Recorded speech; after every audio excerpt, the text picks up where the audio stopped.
ከባድ ስህተት ሰርተን የሆነ ነገር ውስጥ ነበር ባለማወቅ ሰው እንግዲህ ይሁን ሁሉም ነገር ለበጎ አይደል። ከእናንተ ከወደ ቤተሰቦቻችን የሚያራቅ ነው። ለዚህ ነበር መራቅ ሳንፈልግ ምን ያህል እየሰራን እንደነበር ታውቃላችሁ። ከዛ ፊት ድንገት ይሄ ነገር ባይመጣ በዚህ ልክ ልንጠፋ አንችልም እና ሁላችሁም ተጨንቃችሁ ነበር። ፕሮፋይሎቻችን አጥቁረን ነበር ምናምን ነገር እና በጣም ከባድ ሁኔታ ውስጥ ነበር። የእውነት ተስፋ መቁረጥ ደረጃ ላይ ደርሰን ነበር። የእውነት እነዛ ደረጃ ላይ ደርሼ ነበር በህይወቴ ተስፋ እስክቆርጥ እና ብቻ ሁሉንም ነገር ተወተኗል። እግዚአብሔር ይመስገን ስለ ሁሉም ነገር። ምንም ቢፈጠር ምንም ቢበጣ ፈጣሪ ከጻፈው ውጪ አንዳችም ነገር ማድረግም ሆነ መራመድ አንችልም። ቤተሰብ ሰላም፣ እንዴት ናችሁ? ውድና የተከበራችሁ በመላው ዓለም የምትገኙ ኢትዮጵያውያን እንዲሁም ኤርትራውያን ቻናሌ ቤተሰቦች እንዴት ናችሁ? እግዚአብሔር ይመስገን በጣም ሰላም ነኝ። በያላችሁበት ሰላም፣ ፍቅር፣ ጤና እመኝላችኋለሁ። ፈጣሪ አምላክ ሀገራችንን ሰላም እንዲያደርግልን፣ ህዝባችን እንዲጠብቅልን፣ ወጥቶ ከመቅረት እንዲሰውረን ሁላችንም በየሃይማኖታችን እንጸልይ እያልኩኝ እንደተለመደው ይህን ቪዲዮ ስትጀምሩ ላይክ፣ ሼር፣ ሰብስክራይብ በማድረግ ሰብስክራይብ ስታደርጉ ደግሞ ሙክታን በመጫን ቤተሰብ ትሆኑ ዘንድ በአክብሮት እየጋበዝኩ የተሰማችሁን ሀሳብ አስተያየት በኮሜንት እንድትሰጡኝ እያልኩኝ ፍቅርዬና ሁፉዬ እንግዲህ ከ4-5 ቀናት መጥፋት በኋላ ዛሬ ላይ መጥተዋል። ነገሮች አልፈው ወደኛ ለማሳወቅ ያክል ማለት ነው። እውነት ለመናገር በጣም ውስጤ ብዙ ነገሮችን እያሰበ ነበረ።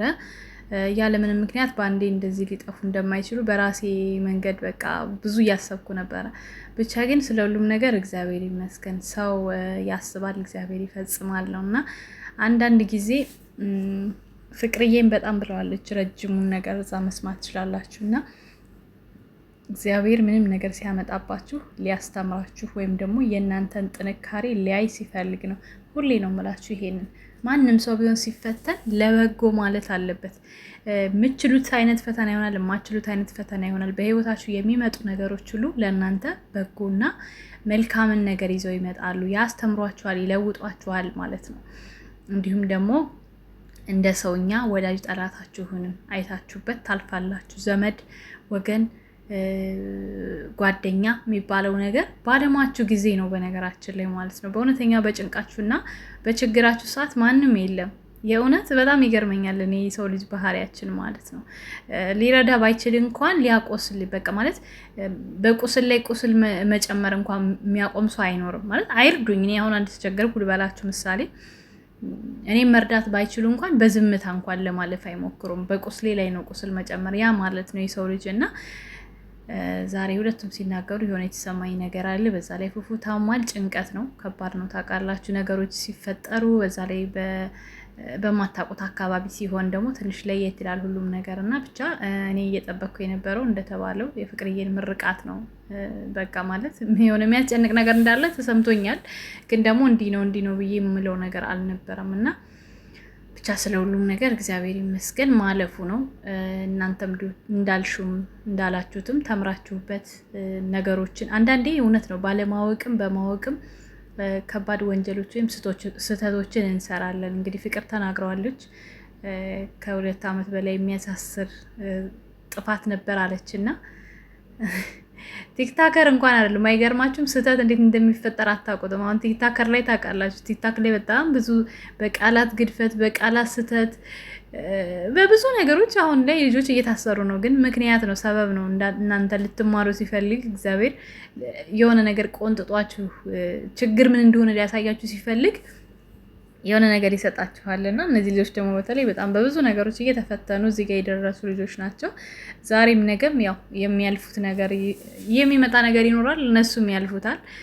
በዛ ላይ የማያርፈው ፉፉ ተንኮለኛው እንግዲህ ታሞም ራሱ የማያርፍ ሰው በቪዲዮ መካከል አስደንግጧታል።